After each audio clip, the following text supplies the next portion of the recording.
Saya akan dahulukan gharar terlebih dahulu pada sesi kali ini. Nanti judulnya diganti aja, Bumar. Diganti aja jadi gharar. Jadi yang malam. Seluk-beluk gharar. Ganti ke siang sekarang. Jadi Bandar Kehancuran di malam hari insyaallah. Pembahasan berkenaan gharar. Gharar ialah sesuatu yang tidak memiliki kejelasan akibatnya. Majhulul awaqib atau majhulul aqibah. Sesuatu yang tidak jelas akibatnya. Tidak jelas konsekuensinya. Dia juga memiliki makna risiko, tipuan, menjatuhkan diri dari ke jurang kebinasaan. Dan para ulama mengatakan bahwa pembahasan gharar ialah pembahasan terbanyak dalam fikih muamalah keuangan kontemporer. Lebih banyak daripada pembahasan riba, lebih banyak daripada pembahasan zalim. Karena kreativiti dari orang ketika membuat sebuah transaksi. Dan itulah mengapa berbagai macam bentuk gharar itu berkembang dari zaman ke zaman. Bila kita perhatikan, di zaman terdahulu ada yang dinamakan dengan bai'ul hasah. Jual beli dengan cara melempar batu. Silakan kau beli tanahku. Nah, sejauh kau melempar batu, itulah tanah yang saya jual kepada engkau. Ada bai'ul munabadzah, muzabanah dan seterusnya. Bai'ul mulamasah, jual beli dengan cara disentuh. Yang pertama kali disentuh, nah itulah yang dipegang, itulah yang dibeli. Itu seperti itu dulu. Kreativiti orang-orang jahiliyah. Maka Nabi SAW melarang. Naha Rasulullah sallallahu alaihi wasallam an bai'il hasa. Naha Rasulullah sallallahu alaihi wasallam an bai'il gharar. Naha Rasulullah sallallahu alaihi wasallam an bai'il mulamasah. Banyak transaksi-transaksi gharar di jahiliyah yang diharamkan. Maka para ulama membentuk kaedah-kaedah yang bisa kita gunakan untuk melihat apakah transaksi yang kita lihat di mall ini transaksi gharar atau tidak. Dan bila dia gharar maka boleh atau tidak. Karena tak semua gharar diharamkan. Nanti kita akan lihat apa saja yang termasuk ke dalam gharar yang dibolehkan. Sebab itu ada gharar yang tidak diperbolehkan. Gharar yang diperbolehkan, gharar yang tidak diperbolehkan. Dan gharar sangat erat kaitannya dengan spekulasi. Dia erat kaitannya dengan gambling. Erat kaitannya dengan adu nasib. Maka transaksi gharar itu transaksi yang bainal ghurmi wal ghunmi. Sebagaimana kita jelaskan sebelumnya, akan ada pihak yang rugi, akan ada pihak yang untung. Tak semua pihak untung, itulah gharar. Berarti asas daripada gharar ialah ketika pada saat kita bertransaksi akan ada pihak yang dirugikan dari transaksi itu. Dan Islam melarang sebab asas daripada transaksi ialah sama-sama untung. Sama-sama untung. Tidak ada boleh yang satu rugi, satu untung. Ketika kita jual dan kita ketika beli, sejatinya apa yang kita cari? Untung. Ketika kita beli kita ingin untung, ketika jual kita ingin untung, kan gitu. Dan orang melakukan transaksi karena mereka punya needs terhadap hal yang diinginkan itu. Maka bertemulah orang yang ingin dapat keuntungan, orang yang dapat keuntungan. Maka jadilah transaksi jual beli. Adapun gharar tidak demikian. Oleh karenanya gharar juga erat kaitannya dengan perjudian. Sehingga saat ini juga saya tak tahu di Malaysia apakah sama permasalahannya dengan Indonesia. Salah satu darurat di Indonesia adalah judi online. Sama ya? Oh, sama juga berarti. Semuanya berarti sama ya? Seperti Kambodia sumbernya berarti. Karena qimar atau perjudian itu di asasnya adalah majhulul aqibah, ketidakjelasan dia menang atau kalah. Gambling, murni gambling. Adapun keputusan orang untuk membeli harga barang saat murah dan menjual saat naik, bila tidak didasari atas gambling, berarti tidak dikatakan sebagai spekulasi. Gitu. Jadi artinya pengetahuan kita terhadap sesuatu itulah yang menentukan kita spekulasi atau tidak. Ya. Itulah kenapa jangan investasikan sesuatu di keranjang yang tidak kita ketahui. Jangan, karena bisa menyebabkan kategorinya adalah spekulasi. Dan spekulasi berarti melakukan transaksi gharar. Apa beda gharar, qimar dan maisir? Apa beda gharar, qimar dan maisir? Dan qur'ah, ada gharar, qimar, maisir, qur'ah. Gharar, qimar, maisir, qur'ah. Gharar ialah pada transaksi. Gharar itu ada pada transaksi. Gharar tanda panah transaksi. Adapun qimar itu pada permainan, game. Qimar ada unsur permainannya. Ada unsur permainannya. Adapun maisir ialah sesuatu yang melalaikan. Melalaikan. Jazakallah khairan. Barakallah fiik. Gharar pada transaksi, qimar pada permainan, maisir pada hal-hal yang melalaikan. Adapun qur'ah ialah undian. Istilah qur'ah adalah undian. Dan undian hukum asalnya mubah, undian, sekedar undian saja, tanpa ada pendaftaran. Kalau ada pendaftaran jadi gharar atau qimar bisa jadi. Kenapa? Karena Nabi SAW mengundi juga. Siapa yang boleh undi? Istri-istrinya. Saat mau safar boleh undi dulu. Aku mau hukum undian boleh. Tapi bisa menjadi haram kalau undian itu perlu dibayar. Perlu bayar uang untuk dapat kupon undian. Undian yang berhadiah umroh dengan cara beli kupon undian. Nah, maka termasuk keadaan yang dilarang. Ya. Sehingga gharar ini dia berbeza dengan mukhatarah. Mukhatarah itu adalah risiko dalam hal bisnis. Islam menghendaki setiap transaksi kita harus ada risikonya. Justru kalau tidak ada risikonya, tak boleh ada transaksi itu. Kenapa saya sampaikan demikian? Nabi SAW bersabda, la ribhu lima lam yudman. Tidak boleh ada keuntungan dari hal-hal yang tidak kita tanggung risikonya. Nabi mengatakan demikian. Artinya, dalam semua bisnis itu wajib ada risiko. Kalau bisnis yang tidak ada risiko, artinya bisnis yang kita tidak siap menanggung risiko, berarti haram keuntungan dari bisnis tersebut. Contoh, orang menaruh di bank konvensional, di deposito konvensional. Dia mengharapkan pertumbuhan tanpa ada risiko uangnya bisa hilang atau tidak. Uangnya utuh, sedangkan potensi keuntungan dia dapatkan. Berarti dia termasuk riba. Karena ketika ada bisnis atau transaksi yang tidak ada risikonya, berarti dia termasuk keuntungan yang dia dapatkan dari riba.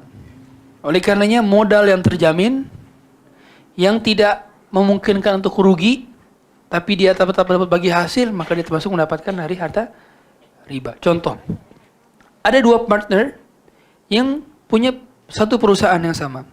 Satu punya 50%, satu punya 50%. Tetapi yang satu menanggung risiko 60%, yang satu menanggung risiko 40%. Maka pihak yang menanggung risiko hanya 40% saja, berarti 10% modalnya terjamin. Maka ketika dia dapat persentase bagi hasil yang tidak sesuai dengan penanggungan risikonya, padahal sahamnya adalah 50%, tapi penanggungan risikonya 40%, berarti ada bagi hasil yang dihasilkan dari modal yang terjamin. Dan modal yang terjamin dikategorikan sebagai riba apabila dapat bagi hasil. Berarti 10% itu dapat riba. Mengapa demikian? Islam berada di arena pertengahan. Kalau gharar itu resikonya besar, kalau riba tidak ada risiko. Dan sinilah bai'. Paham? Jadi jual beli, Allah ketika mengatakan wa halallahu al-bai'a wa harrama riba. Itu bai' itu di tengah-tengah bai'. Al-bai' itu jual beli di tengah-tengah. Karena ekstrimnya penuh dengan risiko adalah gharar, tidak ada risiko sama sekali, ada riba. Paham? Nah, jadi bai' jual beli itu di tengah-tengah. Dan ialah termasuk ada risiko. Coba kita beli baju untuk dijual lagi. Apa risikonya? Risiko tidak laku, risiko barang hancur, risiko kenapa-napa di jalan, semua ada risiko. Risiko itu yang harus ada. Paham? Nah, kalau kita mendapat untungan harus ada risikonya. Nah, sehingga mukhatarah yang terlampau tinggi sampai ke arah spekulasi ataupun tidak ada mukhatarah sama sekali, mukhatarah risiko, itu tidak boleh dalam Islam. Tapi lihat kadar mukhatarah orang itu bisa diantisipasi dengan apa? Ilmu. Contoh, dikatakan bisnis yang berisiko, sangat-sangat berisiko, itu bagi siapa? Bagi orang yang ngerti bidang tersebut, bukan? Kalau dia ngerti, dia sudah akan mengkalkulasikan risikonya agar aman. Dia sudah tahu plan A, plan B, plan C, plan D. Kategori risikonya. Sehingga boleh jadi jenis bisnis A tidak boleh bagi fulan karena it's too risky. Tapi bagi fulan, it's permissible. Karena ternyata itu bisa diantisipasi risikonya. Ya, karena dia sudah punya ilmu di bidang itu. Nah, ini salah satu hal yang perlu kita ketahui dan bedakan. Ya. Kapan gharar diperbolehkan? Gharar tidak semuanya diharamkan. Ada masa dia diperbolehkan. Yang pertama, ketika terjadi dalam akad sosial. Dalam akad tabarruk, akad sosial, akad tolong menolong. Gharar ada, boleh. Akad tabarruk akad tolong menolong, akad sosial. Akad bukan bisnis. Adapun gharar dalam akad bisnis haram. Gharar hukum asalnya dalam akad bisnis haram. Lalu akad sosial boleh. Sebagai contoh, saya punya dompet, isinya uang, saya tidak tahu berapa. Boleh jadi ada USD, boleh jadi ada ringgit, boleh jadi ada rupiah. Saya kasih ke Baitul Mal atau ke sebuah yayasan. Let's say Yayasan Baitul Salam. Ini dompet saya mau sedekah. Sahkah sedekah saya? Meskipun saya tak tahu berapa nominalnya? Sah. Ketidaktahuan saya terhadap nominal isi dompet saya adalah gharar. Tapi sebab itu adalah sedekah, maka ia boleh. Apabila saya mau beli iPhone 17, lagi-lagi iPhone 17. Ya, saya tak tahu contoh apa lagi yang bisa saya sampaikan. Nggak apa-apa ya. Maka saya bilang ke abangnya, bang, ini dompet saya bang, nggak tahu hitung aja lah. Sini HP-nya. Mau ke abang itu? Tak mau. Karena ia gharar dalam akad bisnis. Nah, paham di sini? Bahkan sesuatu yang dinamakan juga sesuatu yang dikategorikan sebagai tabarruk ialah hadiah. Hadiah justru semakin menarik ketika dighararkan. Hadiah semakin menarik ketika dighararkan. Antum kasih kepada istri hadiah. Kalau dikasihnya langsung pakai plastik saja, dia tidak surprise. Tapi bila dibungkus dengan kotak, kotaknya ada kotak lagi, ada kotak lagi, dia akan kesal. Karena lama buka dia tuh. Tapi di sini dia akan surprise kalau dibungkus. Karena itu termasuk hal yang gharar sebetulnya, tapi boleh. Karena dia adalah hadiah. Hadiah termasuk kategori tabarru'at. Adapun bisnis, muawadat tidak boleh. Maka tadi yughtafaru fit tabarru'at ma la yughtafaru fil muawadat. Itu kaidahnya. Sesuatu yang dimaafkan dalam perkara sosial tidaklah ia dimaafkan dalam perkara bisnis. Yang kedua, nomor 2. Gharar diperbolehkan apabila dia sedikit, little. Dia tidak banyak. Karena sejatinya kata Syekhul Islam Ibnu Taimiyah, la yakhlu bai'un min gharar. Tidak ada jual beli yang enggak ada gharar. Pasti ada gharar. Tetapi kadar ghararnya beda-beda. Contoh, kita nak beli HP. Tadi iPhone 17 lagi. iPhone 17 Pro Max. Apakah kita tahu IC-nya itu dibeli di mana? LCD-nya didapatkan di mana? Apakah kita tahu ukuran memorinya seukur kecilnya segimana? Banyak hal yang tidak ketahui. Begitu pula tatkala kita beli rumah. Apakah kita benar-benar tahu berapa kedalaman pondasi yang dibangun di rumah ini? Tidak tahu. Tatkala kita beli mobil, apakah kita benar tahu seluruh spare part detail dari mobil itu? Tidak tahu. Ketidaktahuan kita itu termasuk gharar sejatinya. Tetapi sesuatu yang tidak dianggap prinsipil atau dia poin paling pokok maka dinamakan gharar ringan atau gharar yasir. Gharar sedikit, gharar ringan. Gharar yang besar namanya gharar fahish. Gharar fahish.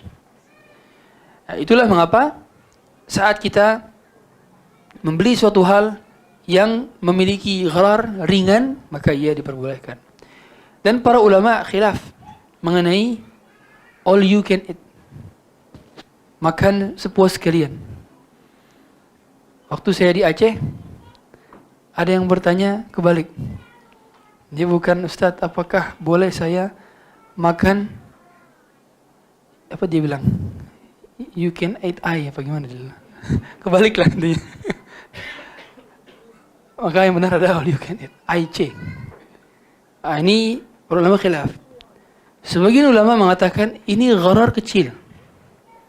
Karena setiap restoran sudah memaklumi, sudah mengetahui bahwa kadar tampung daya perut masing-masing orang dalam rentang waktu 90 menit itu ya segini. Sehingga dia sudah prediksi. Maka seperti Syekh Shalih Utsaimin bilang boleh. Tetapi beliau pun memberikan eksepsional, kekhususan bagi mereka-mereka yang makannya tak wajar, punya habit makan banyak, lebih dari porsinya orang-orang, atau dia tak makan 2 hari baru makan saat itu, maka tak, bagi orang seperti ini tak boleh. Menurut sebagian ulama lain, ini tidak boleh secara mutlak. Karena ia dapat menjadikan orang tamak terhadap makanan. Dan ada anjuran bahwa kita tidaklah demikian terhadap makanan, sebab kita punya hak untuk udara, air, dan juga makanan. Kalau makanan semua, mana hak udara di dalam lambung kita? Mana hak air? Ada hak. Nabi SAW mengatakan, inna li jasadika alaika haqqan. Sungguhnya jasadmu punya hak atas dirimu. Ya. Adapun ketika dia menjadi tabi', menjadi pengikut, maka boleh. Contoh, kita nak nginap di hotel KLCC. Dapatlah sekalian breakfast, include breakfast. Dan breakfastnya umumnya buffet, bukan a la carte. Karena ia buffet, bukan buffet, tapi buffet, maka buffet ataupun apa namanya sebut, maka termasuk ke dalam hal yang diperbolehkan karena dia intisari kita membeli itu bukan beli makanannya, tapi kita beli hotel, beli jasa hotel, penginapan, maka itu jadi boleh. Yang ketiga, tadi yang kedua boleh karena akad sosial, yang kemudian akad sedikit. Yang ketiga, apabila ia menjadi tabi'. Tabi' itu pengikut. Maka gharar yang pada akad mengikut boleh. Adapun gharar pada akad inti tidak boleh. Contoh, gharar itu ada pada transaksi insurance, asuransi. Pada saat kita beli mobil, yang negara mewajibkan asuransi pada setiap pembelian mobil. Apakah mobil kita jadi haram karena negara mewajibkan transaksi asuransi? Tidak. Karena inti sehari kita beli adalah beli mobil, bukan beli asuransinya. Sama seperti ketika kita beli tiket pesawat. Saat kita beli tiket pesawat, sudah termasuk asuransi penerbangan. Kita tak niat untuk beli asuransi penerbangan tuh. Tapi saat kita beli sudah include dengan insurance. Maka ketika ada option untuk mencoret, bukan mencentrang, mencoret, wajib kita coret, nggak boleh kita gunakan. Karena asuransi yang dia gunakan adalah asuransi konvensional. Oleh karenanya, pada saat transaksi kita di marketplace, ada biasa tuh proteksi barang. Wajib tidak kita contreng, tak boleh kita contreng. Dalam transaksi transportation yang kita gunakan, added some insurance. Kita nggak boleh dicontreng ya, harus dicoret. Kenapa? Karena kita berarti menyetujui padahal kita tidak punya kebutuhan untuk itu, dan sekaligus juga memang hal demikian opsional. Kalau sudah kewajiban nggak bisa lagi. Nggak ada pilihan berarti kalau kewajiban. Tapi kalau opsional punya kesempatan untuk meniadakannya. Kemudian tabi' juga termasuk ialah sesuatu hal yang menjadi kewajiban negara. Seperti Indonesia itu ada BPJS. Di sini ada gak? Namanya apa? Asuransi negara ya. Insurance. Ya, itu ketika telah diwajibkan oleh negara, maka boleh menggunakannya. Diwajibkan. Dilazimi oleh negara, maka tidak masalah untuk digunakan. Karena ia termasuk hal yang diwajibkan. Bahkan bila negara mengolah secara ta'awuni, emang itu digunakan untuk membantu orang-orang yang fakir miskin. Terlihat dari bagaimana yang lebih banyak menggunakannya adalah fakir miskin. Maka tiap kali kita membayar, kita niatkan dia untuk sosial. Termasuk. Karena dia termasuk asuransi yang kaitannya dengan ta'min at-ta'awuni. Ta'min at-tabarru. Ta'min tabarru. Adapun yang keempat, tadi yang pertama apa ingat? Pada akad sosial. Yang kedua dia sedikit. Yang ketiga dia tabi', pengikut bukan inti. Dan itu termasuk ke dalam kita beli sesuatu dapat kupon undian. Apakah boleh kita ikut undiannya karena kita dapat kupon undian? Tergantung. Kalau kita niatkan sejak awal niat beli barangnya, bukan beli kuponnya, boleh kita ikut kupon undian. Tapi saat kita sejak awal meniatkan karena kupon undiannya berhadiahkan umroh atau haji mujamalah, haji furoda, maka dia akhirnya beli barang. Dia beli barang itu, akhirnya dia dapat kupon. Maka haram dia beli. Dan dia tidak boleh ikut undiannya. Jadi kebolehan atau tidak dalam mengikuti undian tergantung dari niat awal membeli barang itu. Itulah kenapa salah satu atau kaidah pertama dalam kaidah fikih adalah al-umur bimaqasidiha. Sesuatu itu tergantung niatnya. Berdalilkan dengan dalil innamal a'malu binniyat. Yang keempat ialah barang itu dibutuhkan oleh orang banyak. Jadi kalau barang tersebut dibutuhkan oleh orang banyak, meskipun gharar, jadi boleh. Contoh. Dan barang ini ialah barang yang apabila diharamkan justru malah jadi mudarat. Contoh ialah jual beli telur dan semangka. Siapa yang tahu isi semangka pada saat jadi bulat? Nggak ada yang tahu. Pas dibuka baru tahu. Dia busuk atau tidak. Begitu pula telur. Ketidaktahuan kita saat membeli itu kan gharar sebenarnya. Saat beli semangka utuh, kita belum tahu isinya. Tapi seandainya ini diharamkan, malah jadi hal yang mudarat atau mubadzir. Sehingga diperbolehkan. Ini kata Syekhul Islam Ibnu Taimiyah. Sehingga ada gharar pada telur, ada gharar pada semangka. Durian ada gak durian? Ada juga gharar pada durian. Durian musangking. Ada gak tapi yang kadang-kadang gagal? Ada juga kan? Pasti ada. Nah, kan itu gharar sebenarnya.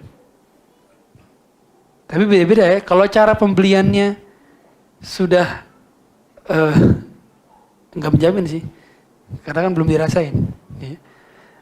Tapi tetap saja gharar tersebut diperbolehkan karena pada komunitas yang dibutuhkan oleh orang banyak. Inilah 4 gharar yang diperbolehkan. Kita semua gharar diharamkan. Ya. Dan di antara gharar yang disebutkan oleh Nabi SAW di zamannya ialah menjual buah-buahan yang belum kelihatan matang. Menjual buah-buahan yang belum kelihatan matang. Nabi SAW mengatakan, Abdullah bin Umar mengatakan, "Naha Rasulullah sallallahu alaihi wasallam an bai'i thimari hatta yabduwa salahuha." Tidak boleh menjual buah-buahan yang belum kelihatan tampak alamat matangnya. Belum terlihat. Karena bila dia dijual, maka punya potensi buah itu akan busuk di kemudian hari. Kalau belum kelihatan matang atau gagal panen. Maka kalau dia menjual buah, minimal ialah buah yang sudah ada tampak kematangan. Kecuali memang sudah dapat dikonsumsi sebelum matang. Ada buah-buah yang memang justru dicarinya sebelum matang. Contoh buat buah rujak mangga. Mangga buat rujak justru terkadang yang dicari sebelum matang. Tapi umumnya buah yang belum matang itu tidak bisa dimakan umumnya. Maka pada saat ini, berarti pada saat kita menjual buah tersebut tidak boleh kecuali muncul tanda kematangan. Muncul tanda kematangan. Dan itu biasanya kalau di pohon berarti tidak boleh menjual satu pohon yang menjual buah-buahan di pohon yang belum terlihat tanda kematangannya. Kemudian juga termasuk ialah jual beli di zaman terdahulu berkenaan dengan jual beli hasah, tadi yang melempar, kemudian menyentuh, kemudian saling melempar. Jadi kamu lempar ini, saya lempar ini. Kita sering lempar. Yang punya kamu nanti saya dapat, kalau yang saya nanti kamu dapat. Seperti itu dulu model transaksinya. Dan saat ini masih ada. Coba sebutkan bentuk transaksi gharar di zaman sekarang yang kita lihat. Apa saja? Banyak. Seperti di pasar malam.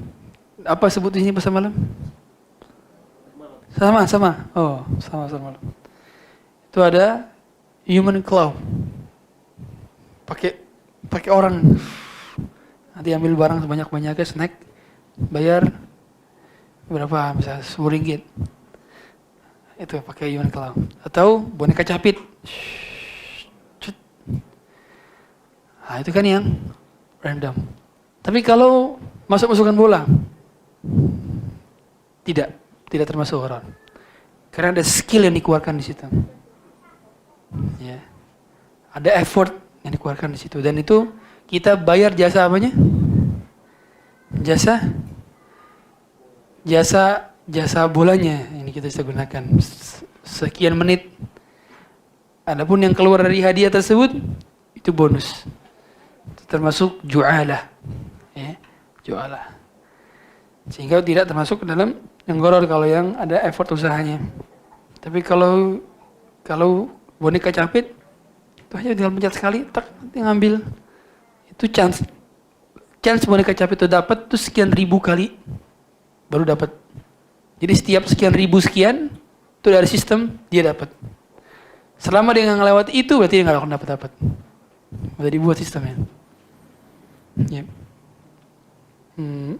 Apa lagi? Masih banyak ya transaksi gharar di zaman sekarang.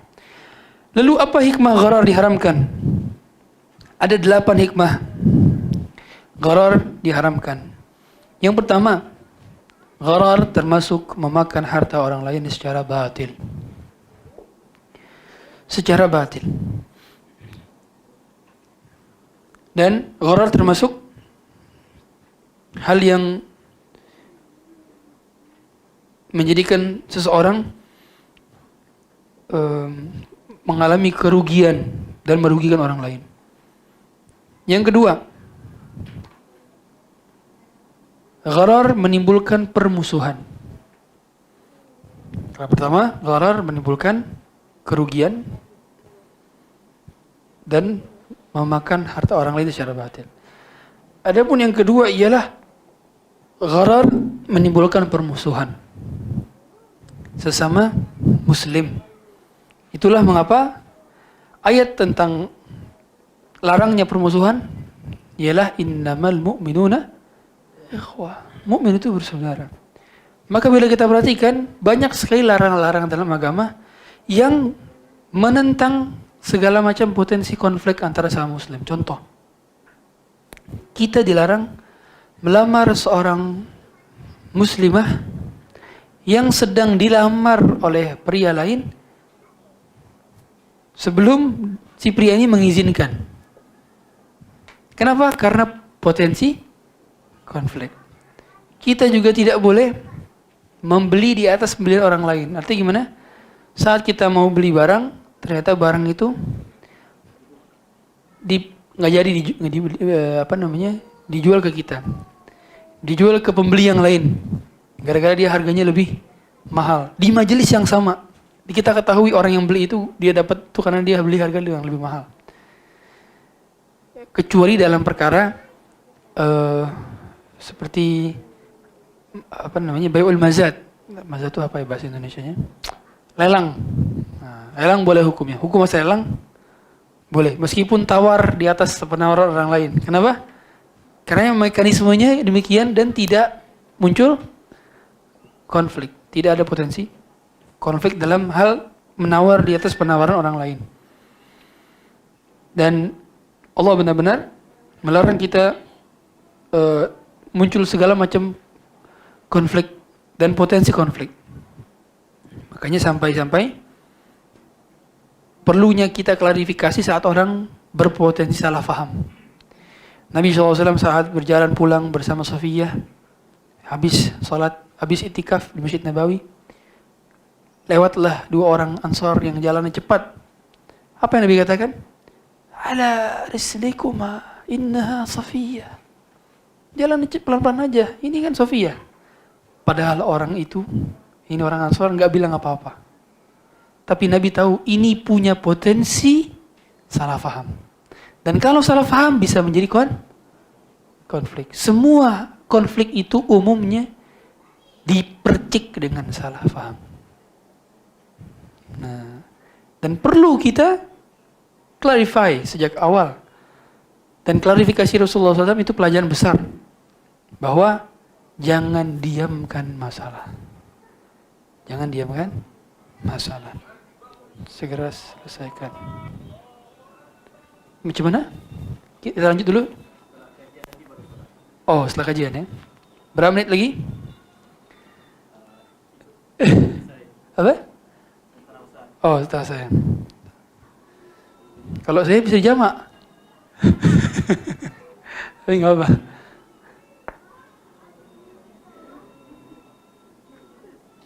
Belas menit lagi? Atau 20 menit?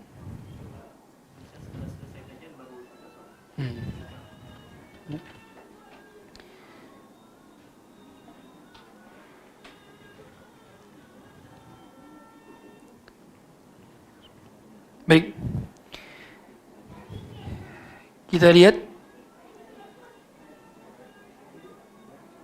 hikmah pelarangan gharar berikutnya ialah membuat orang lalai dari mengingat Allah. Membuat orang lalai dari mengingat Allah. Karena Allah sendiri yang mengatakan di dalam Al-Quran tadi, Innama yuridu syaitanu an yuqi'a bainakumul adawata wal baghdha' fil khamri wal maisiri wa yasuddakum an dzikrillahi wa anis salati fahal antum muntahun. Bahwa syaitan itu menghendaki kalian untuk terjadi permusuhan dan kedengkian, kemarahan dalam perkara khamar, maisir, dan menjauhkan kalian dari mengingat Allah. Adakah orang ketika dia main judi, dia bilang, Alhamdulillah jackpot. Saat dia turun, bilang, Astagfirullah. Tak ada macam orang seperti ini. Karena memang orang yang berjudi tidak mengingat Allah. Ya. Sehingga dia jauh dari mengingat Allah. Kemudian yang keempat, mengalihkan aktivitas kepada hal yang bermanfaat. Maksudnya adalah orang yang melakukan transaksi gharar, qimar, maisir, dan perjudian serupanya, mereka umumnya tidak produktif. Mereka lebih sering dengan hal-hal yang instan. Orang-orang seperti ini adalah lahir dari generasi yang terbiasa instan. Akhirnya dia pengen kaya cepat. Dia pengen untung banyak. Padahal no shortcut process. Gak ada hal-hal cepat untuk meraih itu semua. Sesuai dengan proses-proses yang Allah kehendaki. Maka orang-orang semacam ini sejatinya menjadikan dia terbiasa dengan hal yang malas. Orang malas bekerja, malas bersusah payah. Jadi dia nggak produktif. Yang kelima, menghancurkan ekonomi negara dan dunia. Itulah sebabnya negara-negara yang mengetahui bahwa perjudian ialah musuh bangsa, dia telah akan meninggalkan dan akan menghukum orang-orang yang melakukan perjudian. Karena segala macam keburukan-keburukan yang timbul dari satu dosa akan merembet ke dosa-dosa lainnya. Itulah kenapa dosa itu memanggil dosa lain. Sebagaimana kata sahabat mulia Ali bin Abi Thalib, Inna dzunuba tahtifu ahlaha. Inna dzunuba tahtifu akhawatiha. Sesungguhnya dosa itu memanggil saudara-saudaranya. Dari dosa, makanya kenapa kita lihat hadis tentang haramnya musik. Itu penggabungan la yastahilluna al-hira'a wal harira wal khamra wal ma'azif.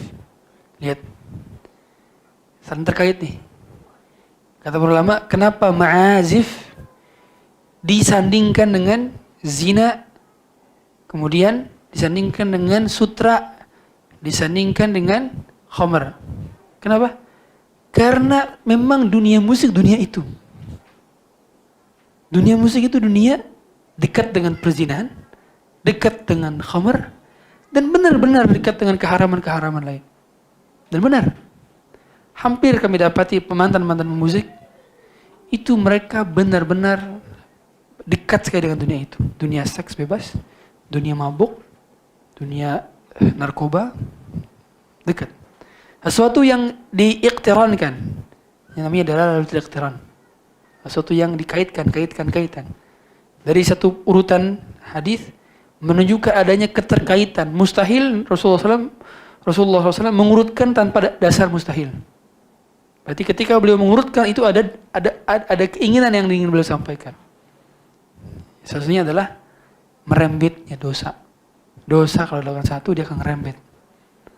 Dan orang yang melakukan narkoba, mustahil tiba-tiba langsung narkoba. Dia akan lakuin dulu dengan cara apa? Dia rokok dulu. naik lagi dia ke minum khamar, naik lagi lama-lama narkoba, terus.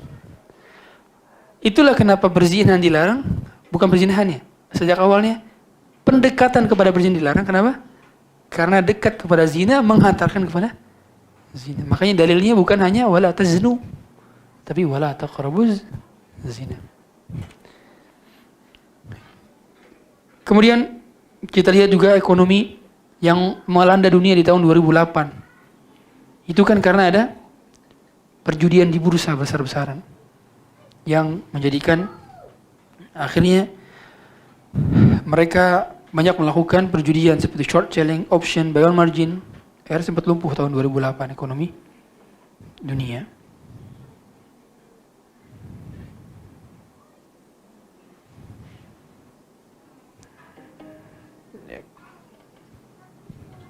Kemudian yang berikutnya tadi ternyata 5 poin saja. Tidak sampai 8 poin, 5 poin. 5 poin kenapa diharamkannya gharar. Adapun ruang lingkup gharar. Ruang lingkup gharar. Yang pertama, gharar dalam akad.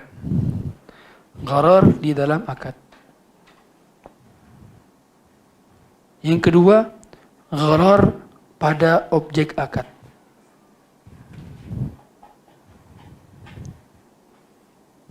Ini gharar pada akad. Yang kedua, gharar pada objek akad. Gharar pada akad ialah tidak jelas apa yang dipilih dan disepakati oleh kedua belah pihak. Sebagai contoh, saya jual HP saya kepada Anda, kalau dia cash maka 10 juta. Kalau dia kredit maka dia 15 juta. Ternyata si pembeli bilang, oke, ini saya beli. Tapi tidak jelas milih yang mana. Nah, karena tidak jelas milih yang mana termasuk gharar dalam akad. Ya, tidak boleh.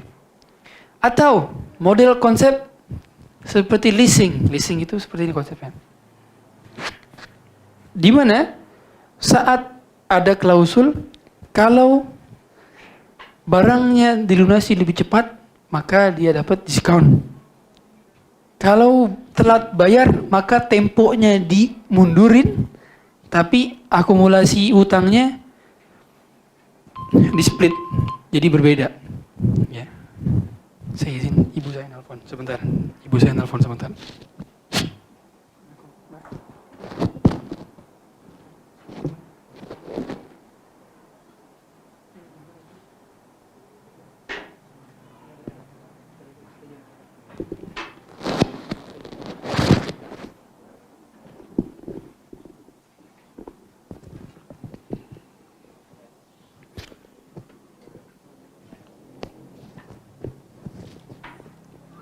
Ya. Tadi saya mana? Ya, gharar dalam akad.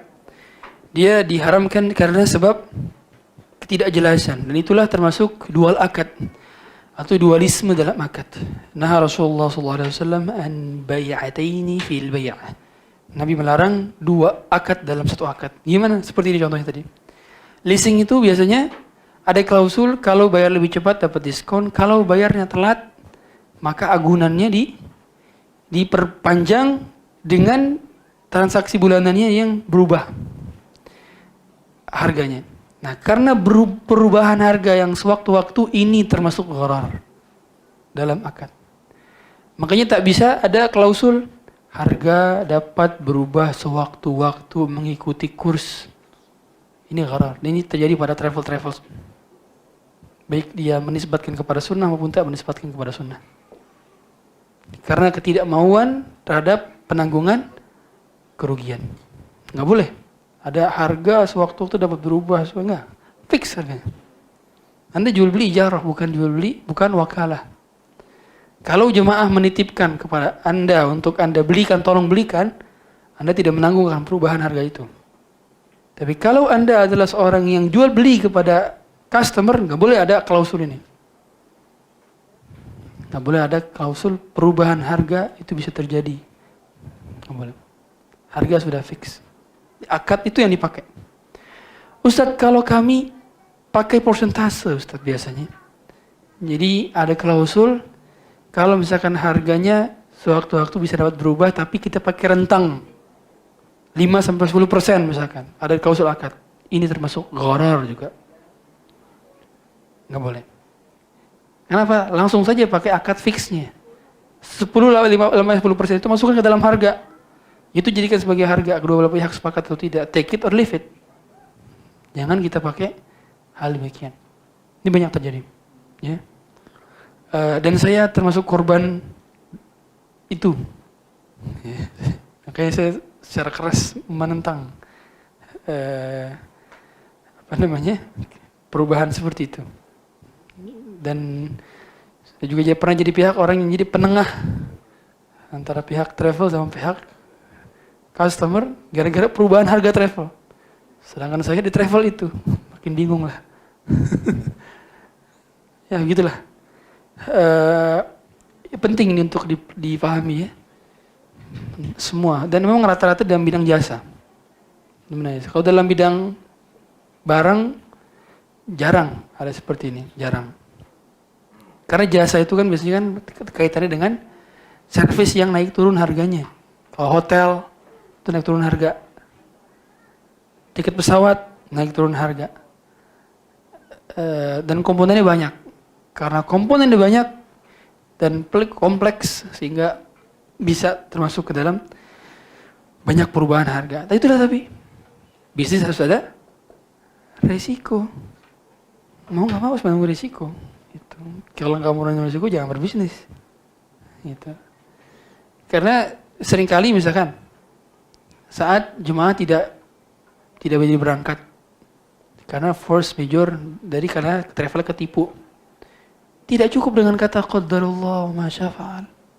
Para jemaah kita nggak bisa berangkat. Enggak, antum harus ganti. Karena yang ketipu itu antum, jemaah itu kan belinya ke antum. Gitu. Jadi ini penting sekali. Saya ingin angkat ini penting sekali. Kemudian gharar dalam objek akad. Gharar dalam objek akad. Gharar dalam objek akad ada pada hal. Yang pertama pada fisik barang. Fisiknya tidak jelas. Bentuknya tidak tahu. Seperti jual beli istilahnya box yang mystery box. Mystery box itu nggak tahu isi dalamnya apa. Itu sempat laku itu, ada di online itu orang beli harga 10.000, nggak tahu dapatnya kadang-kadang random sekali. Nah, beli sesuatu yang random ini termasuk gharar pada objek akad. Kemudian tidak jelas sifatnya. Fisiknya tidak jelas, tidak diketahui. Yang ini sifatnya. Fisiknya sudah jelas, tapi sifatnya tidak jelas. Warnanya tidak diketahui. Kemudian ukurannya. Nah, ini kan hal-hal yang wajib diketahui. Ukuran, sifat, berat, itu wajib diketahui. Adapun kayak tadi, spesifikasi detail-detail yang tidak selalu harus kita ketahui, maka itu tidak mesti harus kita ketahui. Tapi seperti tadi pondasi rumah, spare part setiap barang itu kan kalau kita nggak tahu nggak apa-apa. Artinya tidak ada muncul potensi konflik. Tapi kalau ukuran, warna, berat, timbangan, ini semua kategori hal yang harus kita ketahui dan tidak boleh ada ketidakjelasan.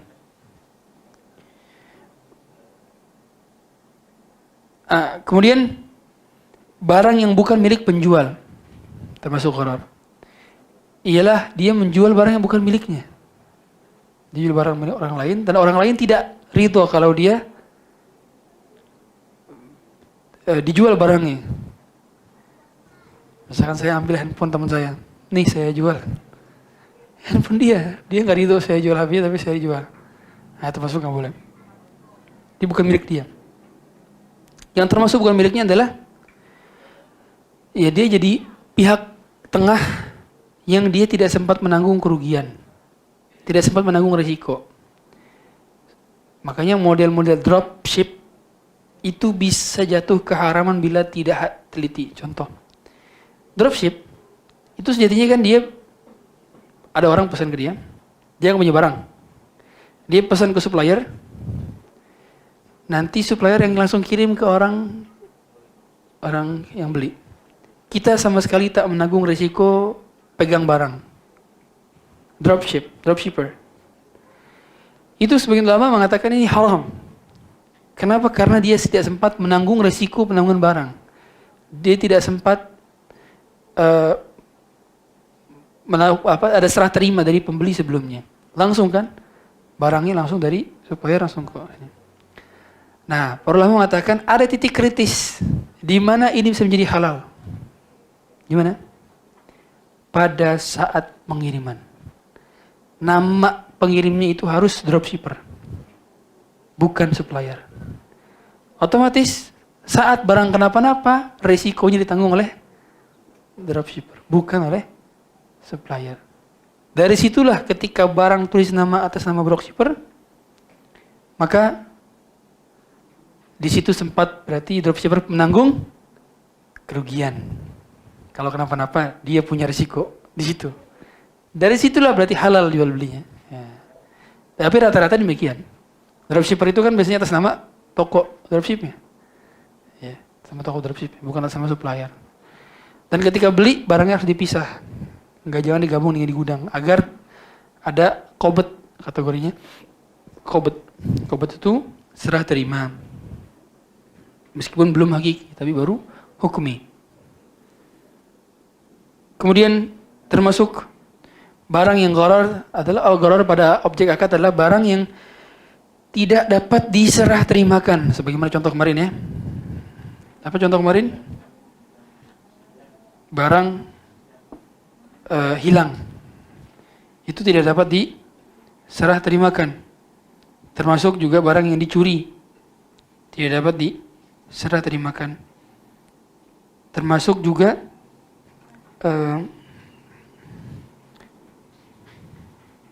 barang yang tidak diperbolehkan edarannya. Ada barang-barang yang tidak boleh diedarkan di negara kita misalkan. Nah, itu berarti tidak dapat diserah terimakan. Karena bagaimana cara masuknya kan? Nggak boleh, ilegal. Gitu ya. Kemudian gharar yang disebabkan karena penjual tidak menentukan harga. Artinya bayar seikhlasnya itu termasuk gharar.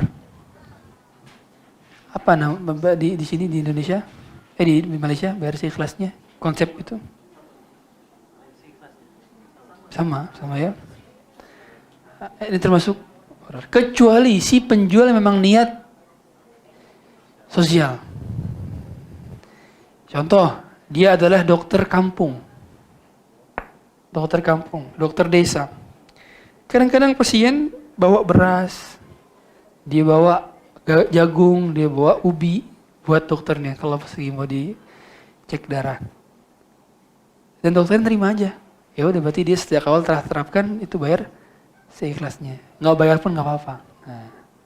Tapi kalau kita terapkan itu pada driver berharap kalau dipakai bayar seikhlasnya nanti harganya orang bisa bayar lebih banyak. Kan gitu. Nah, maka orang yang semacam ini muncul konflik. Oke, saya mau keliling KL. Ditulis di depannya, bayar seikhlasnya. Kita bayarlah RM1. Marah-marah dia. Berarti tidak seikhlasnya. Karena kategori seikhlasnya itu dibayar berapapun nerima kan gitu. Jadi dilihat berarti dari sisi niat si penjual, apakah dia memang betul-betul ingin sosial boleh. Kalau tidak sosial maka tidak boleh. Gitu ya. Jadi penjual yang tidak menentukan harga termasuk gharar. Kemudian gharar pada jangka waktu pembayaran. Jadi tidak jelas jangka waktu pembayarannya kapan. Termasuk bentuk jenis kreativitas jual beli di zaman jahiliyah adalah jual beli habalul habalah. Nah Rasulullah SAW an bai'il habalil habalah. Jual beli habalul habalah itu apa? Ialah jual cucu hewan. Jual itu gimana? Jadi hewan ini betina. Kemudian betina ini nanti akan hamil nih. anaknya bayi yang belum lahir di dalam. Nah itu jual beli itu tuh. Jadi apa jadi? Pre-order cucu kambing. Nah, seperti itu. Iya serius. Habal-habal tuh gitu. Pre-order cucu kambing, pre-order cucu unta. Anaknya aja belum muncul, apalagi cucunya. Nah itu ada di zaman jahiliyah tuh jual beli kayak gitu. Menarik emang transaksi jahiliyah. Karena kenapa? Sesuatu hal yang belum ada itu kan potensinya lebih murah. Pre-order itu bisa lebih murah gak daripada barang udah ada? Lebih murah. Inden itu lebih murah biasanya, transaksi inden. Ya, tetapi kalau yang seperti ini nggak bisa karena gharar termasuknya. Dia belum tentu hamil, sudah hamil pun belum tentu lahirin lagi tuh si bayinya, ya. Gitu. Dan itu termasuk jual beli jahiliyah. Di antara jual beli jahiliyah juga adalah melempar kain. Dari melempar kain, dari kain yang dilempar, itulah yang dipakai. Kemudian juga jual beli madhamin atau malaqih. Itu jual, mohon maaf sekali, jual beli sperma hewan. Tapi yang cara belinya itu adalah, mohon maaf, caranya jasa, apa ya namanya istilahnya kalau di bahasa Indonesia kan, jasa membiarkan hewan jantan. Contoh gini, ada si A punya sapi jantan, si B punya sapi betina. Nah si B ini bilang ke si A, kawinin, nanti saya bayar.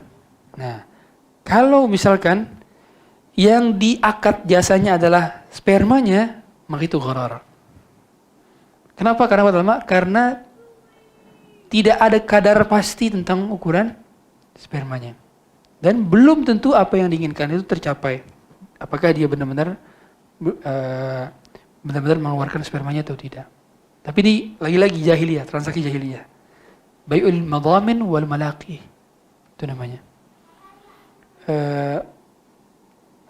Makanya kalau misalkan mau ada perkawinan gitu, tidak perlu dibayar. Ya udah tinggal nikah, nggak perlu dibayar karena hewan nggak ada maharnya. Siapa yang punya tahu maharnya hewan? Emang kalau hewan nikah ada maharnya?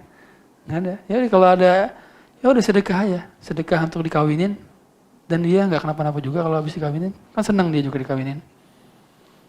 Jadi nggak perlu. Nah orang jahiliyah itu dibayar, punya potensi. Wah saya nih, kalau punya jantan, itu jadi laris karena dia bisa menghamili kuda-kuda betina lain. Dan kalau hewan poligaminya tidak terbatas. Next, kemudian di antara bentuk perjudian bangsa jahiliyah, itulah kenapa bangsa jahiliyah itu kalau di zaman Nabi SAW, mereka adalah bangsa-bangsa yang sudah punya akhlak beberapa yang baik, tapi ada beberapa yang buruk gitu. Makanya Nabi SAW mengatakan, innama bu'itsu liutammima makarimal akhlak. Di antara bentuk kepedulian mereka itu terbiasa dengan sosial. Mereka senang bantu keluarga, mereka senang bantu satu kaum. Mereka senang untuk bantu orang yang susah. Tapi seringkali caranya itu salah. Seringkali dengan cara diundi. Ya, diundi. Jadi mereka taruh dengan anak-anak panah. Yang keluar itu berarti sedekah sejumlah unta. Satu anak panah 100 unta misalkan. Itu cara-cara mereka dalam hal ini. Ya. Meskipun sebenarnya kalau sosial, ya bisa jadi boleh. Karena sosial. Gharar pada akad sosial, boleh sebenarnya. Kalau sosial. Karena memang dapat atau tidak dapatnya mereka, itu termasuk ke dalam apa? Ke dalam mereka ingin dapat pahala. Seperti itu. Dan gharar dalam akad muamalah temporer. Kita masuk ke dalam gharar dalam akad muamalah kontemporer. Yang pertama ialah transaksi yang tidak tunai dari barang yang tidak sesuai dengan spesifikasinya. Jadi contoh jual beli barang online dan kita tidak tahu spesifikasi aslinya, sehingga barangnya tidak sesuai. Kemudian barangnya tidak dijelaskan spesifikasinya.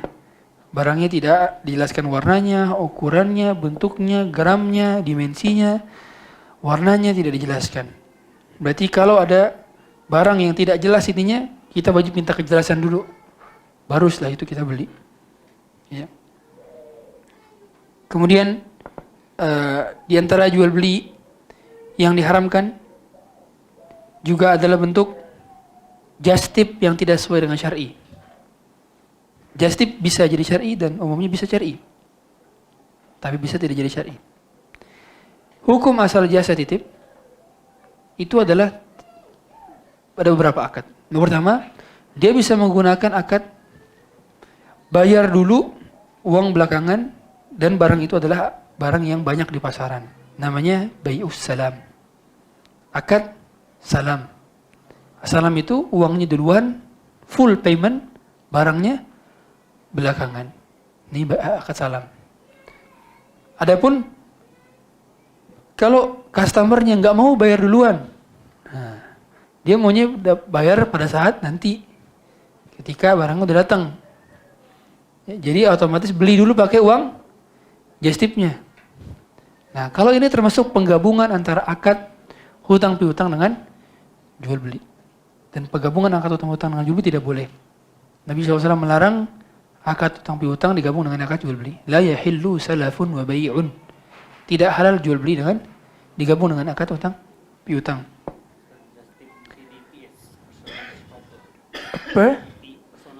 Personal shopper. Ya, PS ya. Just tip. Ya, just tip. Jadi bisa boleh bila akadnya adalah salam atau wakalah. Wakalah itu macam apa? Macam nitip, tapi dikasih tahu berarti fee-nya berapa per item, dan boleh berarti dikasih tahu, dan harus dikasih tahu, wajib dikasih tahu berapa harga aslinya.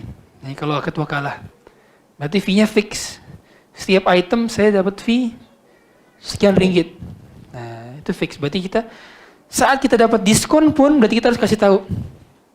Ini dapat diskon dari toko ini. Harus kasih tahu. Karena kita akadnya wakalah. Wakalah itu wakil dan representatif dari si pembeli. Adapun bila kita si customer nggak mau bayar duluan, maka kita bisa pakai akad al-wa'du bil bai'. Al-wa'du bil bai', janji beli. Janji beli itu macam apa? Kita terlebih dahulu berjanji akan membelikannya, dan dia akan berjanji akan membeli kepada kita, tapi belum akad. Janji bukan akad. Dalam Islam itu janji bukan akad. Sehingga nanti saat kita sudah beli barang, satu udah punya barang, barulah kita bertransaksi. Karena kita tidak boleh bertransaksi saat kita belum punya barang. Menjual barang yang bukan milik kita atau belum menjadi milik kita termasuk hal yang diharamkan. Nabi SAW mengatakan kepada Hakim bin Hizam, la tabi'hu hatta tamlikahu. Janganlah jual sebelum kamu memilikinya. Hadis itu bukan begitu. La tabi' hatta la tabi' ma laysa indak. Jangan jual apa-apa yang bukan milikmu. Itu hadis kepada Hakim bin Hizam. Begitu pula hadis kepada Abdullah bin Abbas radhiyallahu ta'ala anhuma, atau kepada Abdullah bin Mas'ud radhiyallahu ta'ala anhu, ialah la tabi' hatta taqbidahu. Jangan jual sebelum jadi milik kita, dan jangan jual sebelum serah terima kepada kita. Ada dua hal. Dan orang yang just tip atau personal shoppers tadi, umumnya orang itu dia belum punya barang, dia nggak stok. Dan kalau orang nggak mau bayar duluan, berarti jual beli hutang dengan hutang. Dan jual beli hutang dengan hutang dilarang. Nabi SAW melarang, naha Rasulullah SAW an bai'il kali'i bil kali'. Nabi melarang jual beli kali' bil kali'. Kali' bil kali' adalah uang tertunda, barang pun tertunda. Nah, barang tertunda dan uang tertunda dilarang sebab akan terjadi gharar. Demikian yang dapat kami sampaikan. Insyaallah ini sebagai permulaan saja. Saya rasa banyak pertanyaan yang belum masuk. Insyaallah kita akan ada sesi Q&A selepas sesi hari ini, mungkin di malam nanti. Karena kita akan sholat zuhur dan kemudian istirahat. Ntar berjumpa lagi di malam hari. Tutup dengan doa kafaratul majlis. Subhanakallahumma wa bihamdik, asyhadu an la ilaha illa anta, astaghfiruka wa atubu ilaik. Sallallahu alaihi Muhammadin wa alihi wa sahbihi wasallam. Assalamualaikum warahmatullahi wabarakatuh.